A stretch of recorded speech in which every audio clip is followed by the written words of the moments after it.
Les mains tremblantes et le visage caché, Bello pénètre dans la salle d'audience. Arrêté en Allemagne en mars 2021, ce Gambien de 46 ans comparé pour crimes contre l'humanité, meurtre et tentative de meurtre. C'est la première fois que les violations des droits de l'homme commises en Gambie font l'objet d'un procès. Un moment historique que Baba Idara, qui lui fait face aujourd'hui, attend depuis 18 ans. Le 16 décembre 2004, son père, Deida Idara, figure du journalisme en Gambie et correspondant pour l'agence France-Presse, est assassiné par balle.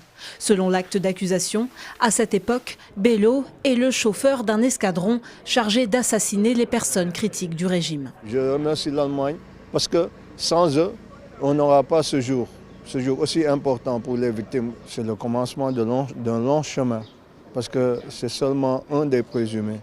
Il y a eu d'autres et il y a le plus important qui est Yahya Jammeh.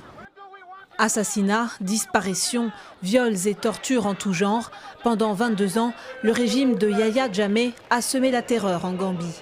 Fin 2021, dans un rapport en 17 volumes, la commission Vérité, Réconciliation et Réparation est sans appel.